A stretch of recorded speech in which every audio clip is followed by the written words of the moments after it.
So, hi Elena, how are you? I'm fine, thank you. Very good.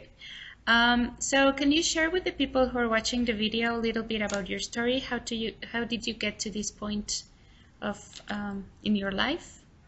Well, I'm a nutritional therapist here in London. I'm also a metabolic balance coach. That is a type of weight management program.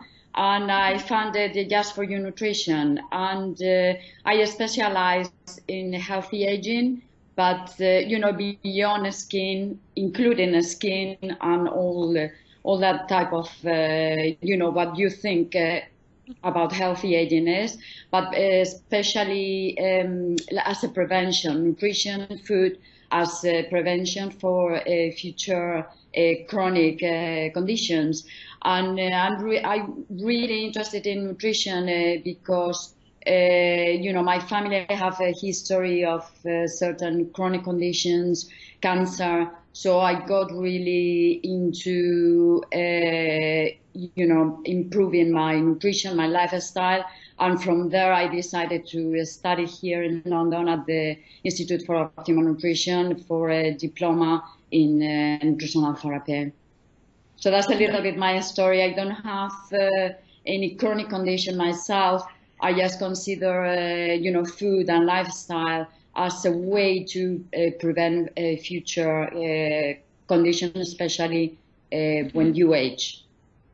So, what is the difference between a nutritionist and a nutrition therapist? Well, nutritional therapy is based in an American model that is the functional medicine model. And what we do specifically is we build our cases around a matrix. So that's what it means is like we look into all the organs and systems and all the interconnections. And from there, we develop the nutritional plan. Oh, okay. What kind of patients or people go to look for you to help them with that? Especially as I said, I have quite a few people that what they wanna do is, weight management is one of my specialties, and specifically, I'm a metabolic balance coach.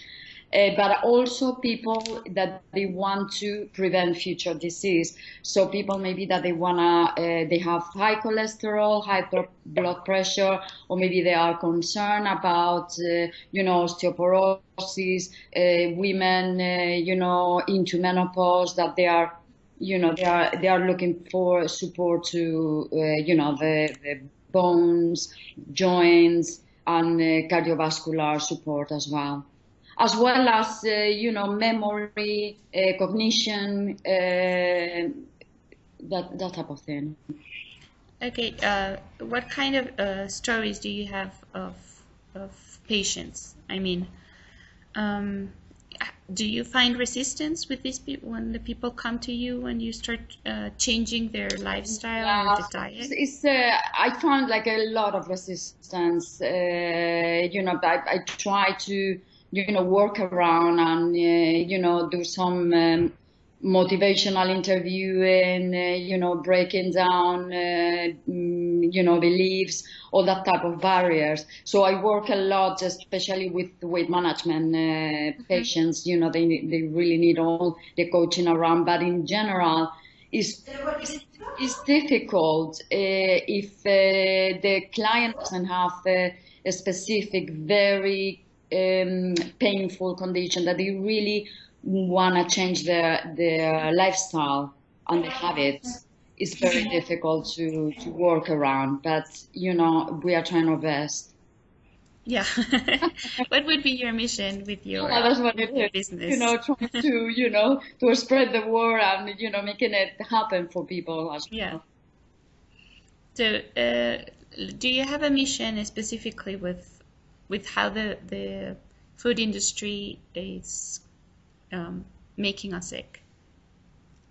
Yeah, I think I get really angry with that because I not so much here. It's coming here to Europe and to the UK, but especially you have a big issue in the not in Mexico but in the US, where Hmm. people they cannot really find any what they call the desserts.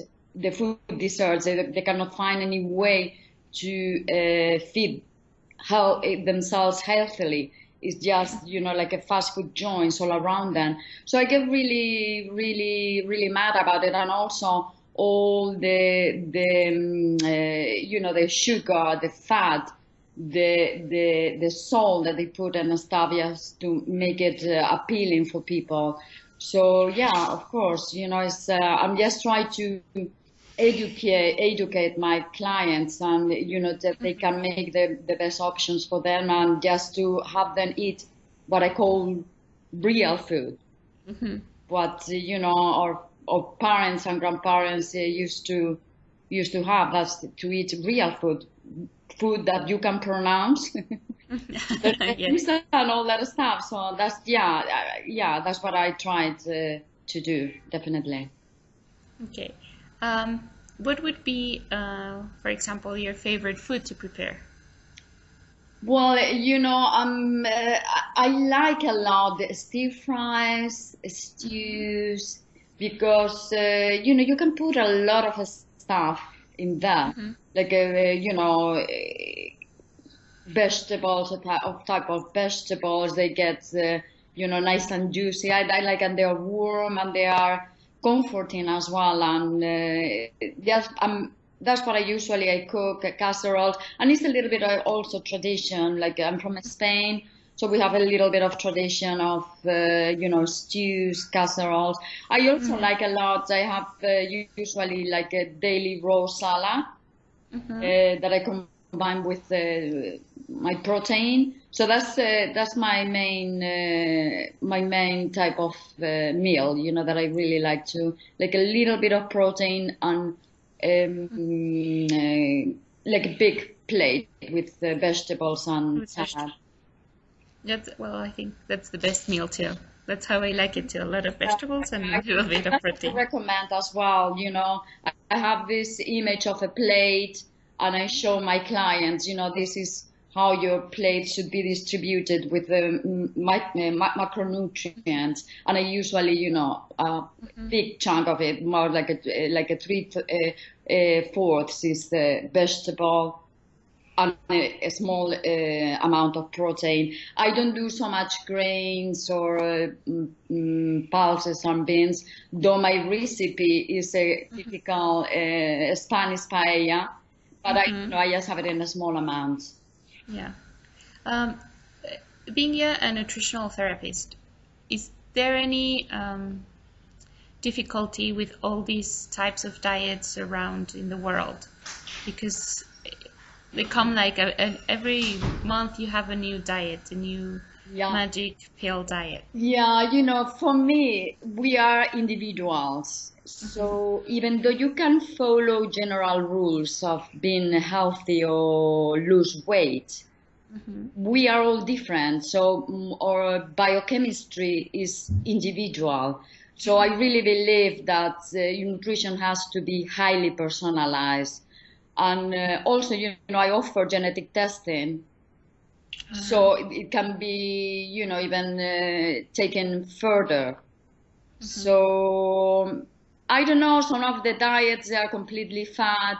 They just, um, they don't, they are not gonna help people. They are gonna get people more confused, and they are just gonna, make them yo-yo dieting and all that stuff. Some of them, you can use them as an additional tool, but not as a way to live. Some of them, they are not sustainable in the long term. So, that's what I try to do with clients, is just to make them have like a change of lifestyle. Because at the end of the day, a diet is lifestyle. That's what it means. So what I'm trying to make them do is a change of lifestyle. So I don't really believe in diet themselves. I think everybody has to build for themselves, and with the help of us, some type of program, including diet and lifestyle, that is really sustainable in the long term for them. And some of these diets, they just offer like a quick fixes that they're not going to work in the long term. That's my Okay. point of Yeah. view. What would be your the ingredients that you have always in your kitchen? It's never missing. Oh, I used to see my kitchen. I always have, a lot of, because I like to spice it up. Because, Mm-hmm. people, they have this idea that healthy eating is boring and bland.